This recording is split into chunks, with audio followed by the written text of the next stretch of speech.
Okay. All right. We should be back. Hopefully. We're back, I think.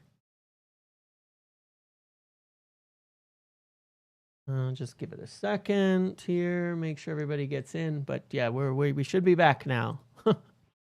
They got us, man. They got us. It's always a bummer when the stream goes down because it takes me a while.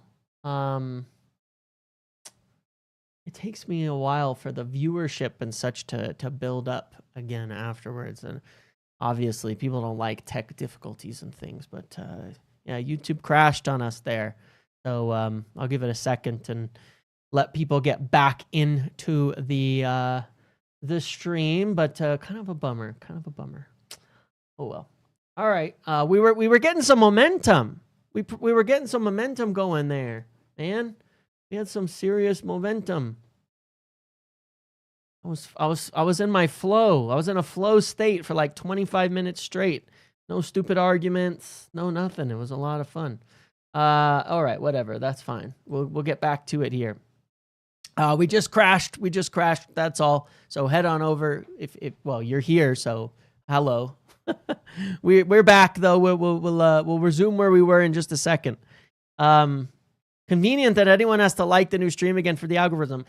Convenient is no. I'm gonna lose probably thousands of views on these videos for it going down, unfortunately, in watch time. I wish that wasn't the case, but it is, because people will probably not will look at duplicated thumbnails, things like that, and say, wait, that's the same video, and they'll only watch one later on, unfortunately. So it's gonna cost me. It's gonna cost me some money, the crash, unfortunately. But it is what it is. We move on. Ten Hag's Revenge. But it's okay. It's all right. It happens. We'll move on. We'll move on. We'll get to it. Let's go. Where were we? Let's get right back into it so people can keep up on what was going on and all of that. So I can get through the stats thing and start talking about the stats and all of that. So please do like the video and everything. Change the thumbnail on the other one. Yeah, I probably should do that so that YouTube sees it a little different. I'm just going to do that really fast just so it switches on me just a bit. I'm going to say part 1. And I'm going to have Wilcox up. And then I'm going to have part 2 on this one. And I'm going to put like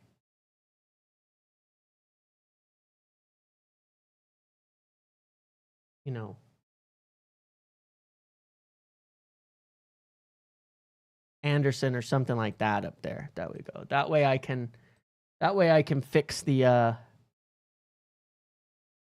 algorithms and things like that. Hold, please. 2 seconds. Let me fix it, and then we'll continue on because I want to get to the transfer stuff and all of that. Almost ready. Apologies, my friends. One.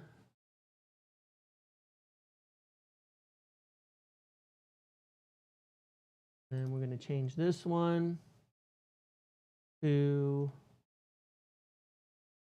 part 2.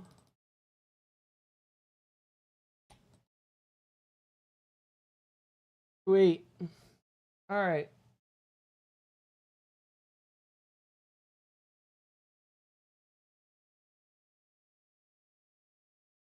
Okay, we're done. We're done. Let's get to this. Let's get to what we were doing. All right. Thank you, guys. Apologies for the brief delay and the brief interruption. We will resume normal activity now. So anyways, here we go. Let's get right into it. And again, yes, if you guys could spam like the like thing, just go smash it really quick. Get the number back up a little bit, so helps people get back involved and all of that. Yes, so Cool. Oh, and I'm going to do something really, really special in about 20 minutes. When we're done with this video, I'm going to transition this video into, can I? I was going to try to do something totally new before I say, I'm going to switch it to a members only video because I have a small thing I want to share here on YouTube, a good little 3-4 minute discussion about a little piece of thing that I will talk about later publicly, but I do want to share. So I'm going to try this new feature at the end of the live that's going to be a members only small section because I promise for members that I have a little something for them here and there. Okay, let's get into it. Where were we?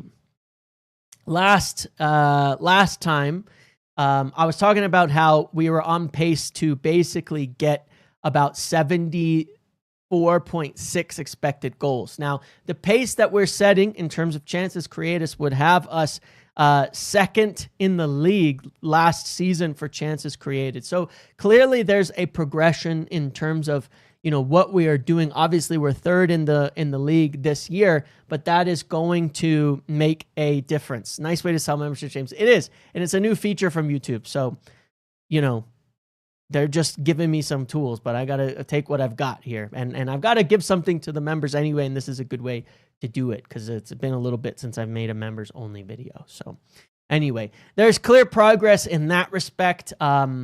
You know, there really is. And if we continued this pace, I think it would make us, in terms of chances created, we were at 60 the year before. By the end, where would it get us? We were at 71. If we continued the pace that we're creating chances at this point in time, statistically, it would be better than any season. I'm going to say this year. I want to say this season. No, it would still be better than, holy shit. I mean, the pace of football is picked up, so maybe that's part of it. It would be, we're on pace right now. Is this possible? For our best season in expected goals. Good Lord, because we overperformed a lot of these seasons, man. I didn't actually look into this. I'm shocked at how bad our chance creation has been for 10 years. Holy fuck. 45 expected goals in a season? We have been in the dumps, my friends. Okay, so yeah, we are on pace right now to create more chances than we have since Fergie's retirement in a season. We are on pace right now for our highest season ever by some margin since Fergie's retirement. We have been in the dumps. I don't think people realize how bad this team has been at chance creation for such a long time because we've seen some good years in the midst of that where maybe we've overperformed a little, stuff like that. But good Lord, guys, this is quite a pace. We've overperformed. We've scored more goals potentially, but it's impressive, man. We're on pace for as well 1.7 times 3. Wow, okay, a lot. We're on pace for a hell of a lot of goals in that respect as well. We're on pace for something like, 70-something goals as well. Ten Hag's first season, we overperformed. It was mostly Rashford scoring a bunch of goals out of nothing. Our expected goals, that was the closest, 71.9. And we only scored 58 goals, okay? We only scored 58 goals that season. Like, right now, we're on pace for goals to score 65, which would be one of our highest. And in terms of chances, we're on pace for even more than that. It is better than Ollie's tenure. It sounds hard to believe, but you got to realize, like, there's a lot of seasons in there where we overperformed. We had 66 expected goals and scored 66 goals under Solskjaer in 2019 and 2020. It's hard to believe, but it's the truth. It's the truth. Look, we finished third that year. What was the year we finished second? Was it this one? Yeah, look, 63. We scored 73 goals. That was our best goals tally. best goals tally, but in terms of chances created, we overperformed quite a bit. So no, yeah, of course we got to do it all season. But when you look at the numbers and you're trying to measure progression, of course you have to factor that in and say, well, yeah, there is progress. There is reasons to believe. Now, our defense has to pick it up a little bit, but in terms of the projections, agreed. If we're only talking projections, it's good. We're only talking projections because we only can at the moment. We can't do anything else. But I do want to say that 10 games in, we were only on 13 expected goals in Ollie's best season. So even 10 games in, we were where we should be. We're doing better. We're kind of ahead of the curve. Last year we had sort of a hot start on chances creation, and it was still quite a bit behind. It was still a bit behind that. So we'll come back to this and see. But at the moment, we're talking about structure. We're talking about progress. We're talking about what can they see that gives them encouraging signs. That's one of the things that we can certainly see in that respect, is that there is progress there, one way or another, as far as we can see right now. The fact that yes, you're right. That's what, like, I could go through this year by year and look after 10 games and see, have we ever, and we face tough opponents. Exactly. Have we ever had this high of chance creation after 10 games, right? We can go through it and look. Let's see. Nope. 15. Let me see if there's any other good seasons. I'm thinking about Ronaldo's season.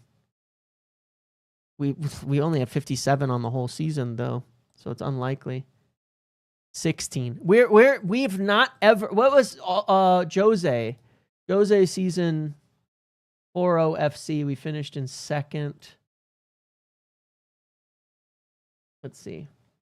That season. But look, we only created 59 expected goals. Our defense was just so good.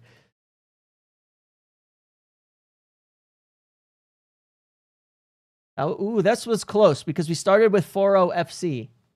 We started with, this is the best. This is the best. So the closest, this is actually insane when you think about it.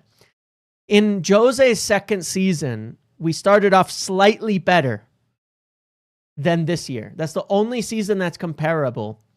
But here's the crazy part. We created 40% of our expected goals for the entire year in those first 10 games. And look at the goals, 23. And then look at it at season's end, 68 and 59. We created almost all of our chances. And those first 10 games we were flying. That 4-0 FC, the first 3-4 games was crazy that season. With Lukaku, with Pogba. I mean, look at 7 games in. That's what really happened. It was like the first, I bet it was like the first, look at the first 3 games. We were flying 3 expected goals a game. Look at that after 4. We were on, that was pretty crazy. That was pretty crazy. So that had a crazy start, and then it all went to crap in terms of slowing it down and everything. So yeah, of course it can fall off, but hopefully I think there was causative reasons for it falling off. Okay. So now let's talk about the transfers themselves and the plan, because there was some, wait, hold on. Let me pull up some of the quotes here, and I want to show you this. First of all, we covered this yesterday. No ongoing talks with Casemiro about a contract extension at this point in time. I spoke about that yesterday in running through the midfielders, that we had not approached yet any discussions with Casemiro at this point in time. And yes, so it's still very likely that he's going to go. We'll have to see, and it's extremely unlikely we're going to trigger the contract either way. But at the moment, there's nothing suggesting that. And then there was one more thing I wanted to show. I lost it. It's fine. Regardless, there was another thing from Talk of the Devils where they said, that we're looking at 2 midfielders and a center back, and the left wing back is not a priority. Now, let me run through some things here. Okay. I did a video and a PowerPoint, and I showed this picture a while ago. And this was after we got 2 10s in, okay? And it's a classic. It's a classic. You got to love it, okay? You got to love it. Chances and goals will increase when forwards gel. 100%. 100%. This was my wonderful photo that I made. Now, the players were just suggestions, even though we did end up getting some of them. They were just suggestions, okay? In terms of the players we were looking at the 10s. A number 9, we ended up getting Sheshko. A number 8, a goalkeeper, a central center back, and a number 6. Those were the priorities in the market. These were the plans that were laid out with Amarim a while ago for the whole finishing of the club. Okay? Doesn't necessarily have to be in an exact sequence, but this is what they wanted to do in terms of plan number 1. Finish the rebuild. Finish the rebuild. Striker, done. We got the keeper, done. Well, look what's left. An 8, a 6, and a center back of some sort. I think CCB, it could be a left center back, okay? So this was, we'll get back to the PowerPoints during the international break, and especially as we get into the new year and closer to the window and stuff, we'll be doing tons of PowerPoints again, don't you forget. Especially when we have more financials and things too. So once again, the plan that I laid out, perfectly confirmed. What we want in the market right now is 2 more midfielders and 1 center back. These are the only missing pieces left from our wonderful art here, okay? Our wonderful drawing. I made it simple because I wanted it to be simple. Done. Done. 1, 2, 3. That's it. Those are the next 3 priorities in the market to finish United's rebuild under Ineos, okay? Wilcox coffee, G. Those were the next 2 things. I put this out like 8 months ago because this was the plan. Maybe it was like 6 months ago. This was the plan. Now, once this plan is done, then they will move on to problem solve mode, which is where you want to get to. We have a left wing back. We bought Dorgu. We've bought Leon. We've bought Dorgu's been here for 20 games. Okay. Here's the thing about this point in terms of the discussion. Okay. Just hold on a second. Just hold on a second and relax on this point because you need to understand the idea. We've bought left backs. We've bought 2. We bought Leon and we bought Dorgu. Not every single purchase is going to work out. And when you finish the plan, then you're going to go back and revisit, are there any areas where we've purchased and gone through that need to be revisited to improve upon them? In terms of the left wing back, as I said in the video, I think it was last week, it is on their radar. I'm telling you this for sure right now, okay? Left wing back is on their radar, but 1, options at wingback are really difficult. 2, they don't necessarily want to buy wingbacks specifically. Maybe more like a forward that can play at wingback, as we've discussed, or a really top left back that maybe is unattainable. But 3, they still also want to see more of the players that we have before extensively investing in said position. Amos is out on loan. Dorgu is still there, still young, and still very early in his United career. Diego Leon as well, and a ton of youth players there too. Okay? So give it time. Give it time. De Ligt, I think, had a poor first season. Now look at him. He's older and more experienced than Dorgu is. He's much older and much more experienced than Dorgu is. So don't write off everybody yet. Don't write off everybody yet. It's going to be okay. We'll see. Give them time. They get 2 years for a reason, okay? So it's on their radar. I can tell you that for certain. But no, it's not a priority because their priority plan has been, once they finish the 10s, once they finish the 9, once they get a goalkeeper, 2 midfielders, and that center back to add to the roster. Then you circle around and you go, what do we need? Where are we not living up to expectations between all the options that we have? Where are we on that? And you start doing it. But then your transfer priorities become very easy, because then you're not dealing with trying to rebuild the entirety of the club and squad. You're saying, we've got a squad. We've got good 10s. We've got a 9. We've got center backs. We've got this. We've got that. Where are we not performing up to the level? And you say, cool, each year we'll just assess that and say, cool, we need 2 players. We need 3 players. We need this player. We need that player to just replace or upgrade in a position, rather than looking at it and saying, we've got 33-year-olds everywhere that we need to replace, which has been the situation that we're dealing with. So it's a very systematic way of playing things out. It's a very systematic way of properly rebuilding the club and getting us to a point where we totally can move on forward and then start solving problems each year. And it also gives us time to assess and evaluate more of the options that we have. Because imagine you go buy a left wing back now, which again, I will suggest and pose that one of the potential solutions to this, as maybe a temporary thing or a band-aid without buying for the position, is Conor Gallagher. Somebody like that, I give as an example, okay? I'm just posing it as a potential where it says it's somebody, hey, who can play over there. Maybe they can play in different positions. Maybe they can do things like that. We'll see, okay? That could potentially cover for it or add some quality while we're rebuilding everything else. Just something to think about, all right? So we'll see. We'll see on this front where it goes. But it's totally true that it's not a priority, because they have their priorities. They have their plans as it was written, in the past. They have their plans. They need to finish their plans first. But we're close. We're close. We are close. When we finish our plans, and they will be finished this summer, our big rebuild plans, they will be finished. Then we'll start saying, okay, let's circle back around and evaluate. What do we need?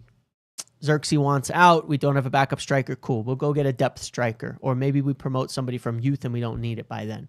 Kana Biak will be out on loan for a whole year. Cheeto will maybe be a bit older. Maybe we just bring him into the squad. All right, a left wing back. Dorgu, it's been a year and a half come summer. How is he performing? How is he doing? Where is he at? Is he good enough, or are we going to need an upgrade there? All right, we need to get an upgrade there. Fine. Look at the center backs. Has Shaw stayed fit? Has Lissandro stayed fit? Is Maguire extending? Do we need an additional option in any of these positions? Okay, let's take a look at it. So there will be time to look at it on more of an acute basis, but their initial priority with Ruben Amorim coming in and with them all being new, with them all being new to United and coming in as a whole, was to rebuild the whole thing. And that's what we've seen. We've gotten a bunch of defenders, Lenny, De Ligt, Mazraoui in early on. We got one wing back in Dorgu. We've been recruiting young players to try to maybe push through. We got our 2 10s, striker, the goalkeeper. The only positions we haven't recruited for as of yet are the midfield and one more center back, because we play with 3, so we do kind of need a lot. And we don't know what's going to happen with Lissandro, Shaw, Maguire, so there's going to be one there. So that's why I've been saying for some months now about those positions in particular, the midfielders and the center backs, because that's been the plan. And that's part of what's encouraging me with Wilcox comments and everything that we've been discussing, is that they do have a plan. They're sticking to it. I know wingback looks like a problem right now, and I pose that mid-season, I still firmly believe it's a bigger problem than anything else right this second. But I respect the idea that they are sticking to a plan of rebuilding where they need to rebuild and fixing the club holistically and not panicking and dumping plans and dumping a bunch of budget into an area where they're saying, look, we know we need these other areas. We've needed them for some time. We have plans there. We've got some young players to look at in this position. We've got some option in this position. Let's just ride it out and stick to the plan so that we end up with a club that is actually rebuilt. Because in the past, very often, we've had a plan, and then we've panicked.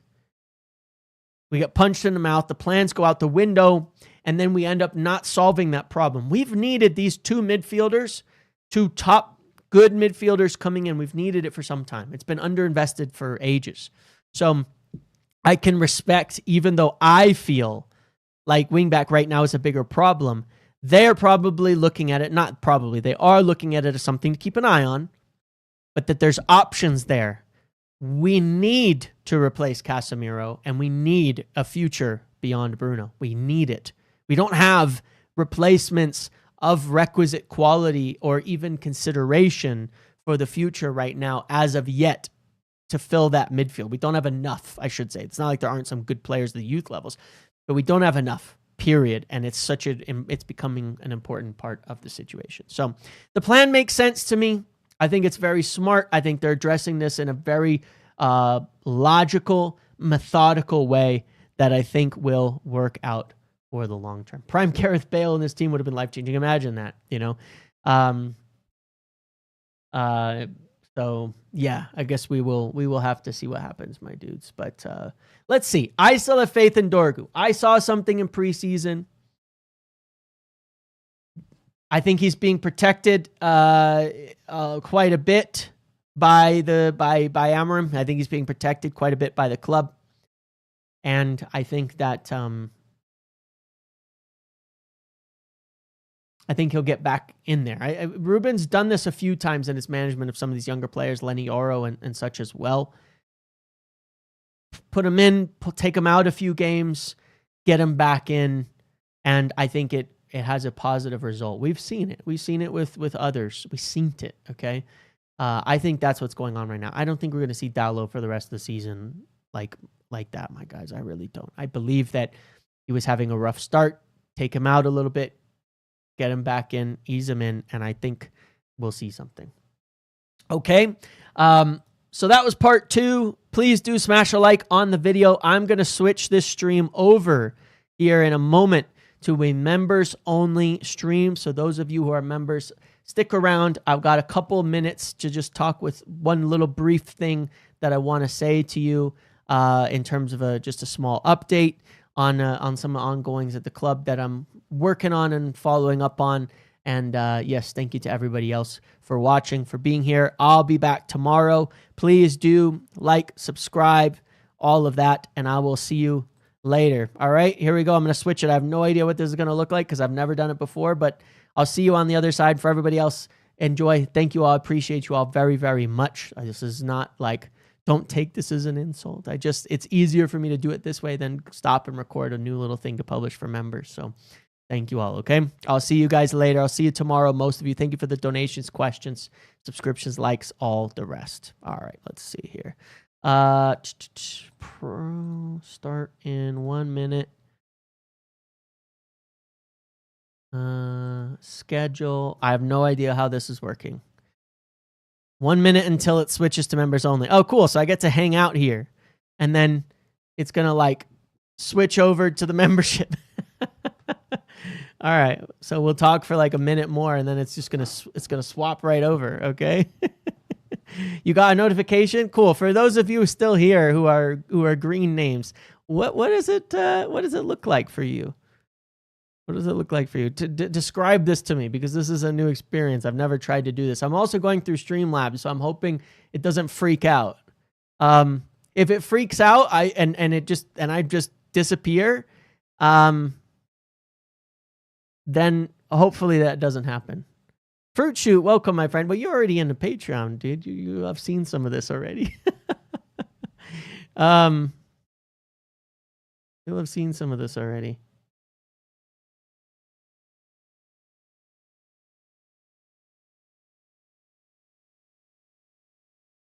Well, hello?